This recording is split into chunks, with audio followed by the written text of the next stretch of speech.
అంటే మొత్తానికి అడ్వకేట్ను అనుమతించడం కేటీఆర్ ఈరోజు ఏసీబీ విచారణకు వెళ్తున్నటువంటి నేపథ్యంలో అలాగే ఐఏఎస్ అధికారి అరవింద్ కుమార్ అలాగే దానకిషోర్ ఇచ్చినటువంటి స్టేట్మెంట్ల ఆధారంగా ఈరోజు విచారించే అవకాశాలు ఉన్నాయనుకోవచ్చా? సవీన్, సో నిన్ననే ఏసీబీ ఐఏఎస్ అరవింద్ కుమార్ను విచారించింది. ఎందుకంటే అప్పుడు మున్సిపల్ అడ్మినిస్ట్రేషన్ కార్యదర్శిగా అరవింద్ కుమార్ ఉన్నారు. అరవింద్ కుమారే కేటీఆర్ ఆదేశాల మేరకు అరవింద్ కుమారే డబ్బులను ఎఫ్జిఓ సంస్థకు ట్రాన్స్ఫర్ చేశారనేది ప్రధానంగా వస్తున్నటువంటి ఆరోపణ. ఈ అంశాలపైనే కేసు నమోదు చేసింది. ఈ కేసులో A1గా కేటీఆర్, A2గా అరవింద్ కుమార్, A3గా హెచ్ఎండిఏ మాజీ చీఫ్ ఇంజనీర్ బిఎల్ఎన్ రెడ్డి ఉన్నారు. కాబట్టి ఇప్పుడు ప్రస్తుతం మున్సిపల్ అడ్మినిస్ట్రేషన్ కార్యదర్శిగా ఉన్నటువంటి దానకిషోర్ ఫిర్యాదు మేరకు కేసు నమోదు చేసి ఆయన స్టేట్మెంట్ను కూడా ఏసీబీ ప్రభుత్వం తరపున రికార్డు చేసింది. నిన్న అరవింద్ కుమార్ను విచారణ చేశారు. విచారణ చేసిన తర్వాత ఈరోజు కేటీఆర్ విచారణ ఉండబోతోంది. అరవింద్ కుమార్ ఐఏఎస్గా బ్యూరోక్రాట్గా ఉన్నారు కాబట్టి ప్రభుత్వ నిబంధనలకు విరుద్ధంగా ఏ విధంగా డబ్బులు ట్రాన్స్ఫర్ చేశారు, ఎందుకు ట్రాన్స్ఫర్ చేయాల్సి వచ్చింది అనే అంశాలపై అరవింద్ కుమార్ను విచారించారు. ఈరోజు కేటీఆర్ విచారణ ఉంది కాబట్టి విచారణలో మంత్రిగా, కేబినెట్ మంత్రిగా ఎట్లాంటి నిర్ణయాలు తీసుకున్నారు అనేది కేటీఆర్ విచారణ, ఈ కోణంలోనే కేటీఆర్ విచారణ జరగబోతుంది. కేటీఆర్ విచారణ ఉండబోతున్నట్లుగా తెలుస్తోంది.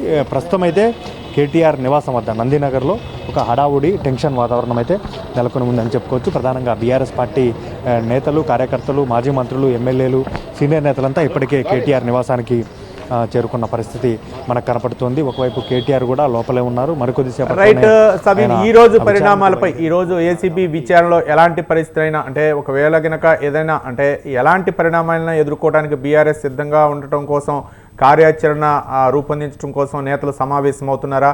ఒకవేళ అరెస్ట్ అయితే ఏ విధమైనటువంటి చర్యలు తీసుకోవాలి అంటే ప్రభుత్వం అంటే ఏసీబీ వ్యవహరించే విధానంపైనే ఈరోజు అంతా ఆధారపడింది అనుకోవచ్చా?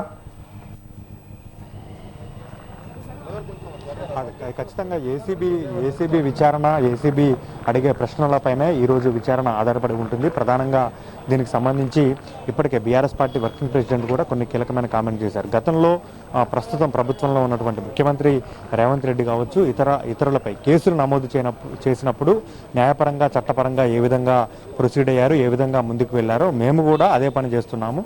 మాకున్న అవకాశాలను చట్టపరంగా, న్యాయపరంగా ముందుకు వెళ్ళడమే ఏకైక మార్గం కాబట్టి హైకోర్టులో క్వాష్ పిటిషన్ దాఖలు చేశాము. దాన్ని కోర్టు కొట్టివేసింది. సుప్రీంకోర్టుకు వెళ్ళాము. సుప్రీంకోర్టులో విచారణ జరగబోతోంది. సుప్రీంకోర్టులో అదేవిధంగా న్యాయపరంగా ముందుకు వెళ్తాము, చట్టపరంగా ముందుకు వెళ్తాము. సీనియర్ న్యాయవాదులతో మాట్లాడుతున్నాము. వారితో మాట్లాడి వారి సూచనల మేరకు లీగల్గానే ఈ కేసును ఎదుర్కొంటామంటూ కేటీఆర్ స్పష్టం చేశారు. అయితే ఈరోజు ఏసీబీ విచారణకు కేటీఆర్ హాజరవుతున్నారు కాబట్టి మాజీ అడిషనల్ అడ్వకేట్ జనరల్ పర్యవేక్షణ అంటే కేవలం విచారణ చూడటానికి మాత్రం, ఒకవేళ విచారణలో ఏమైనా ఇబ్బందులు తలెత్తితే మరోసారి కోర్టుకు రావచ్చంటూ కోర్టు స్పష్టం చేసింది.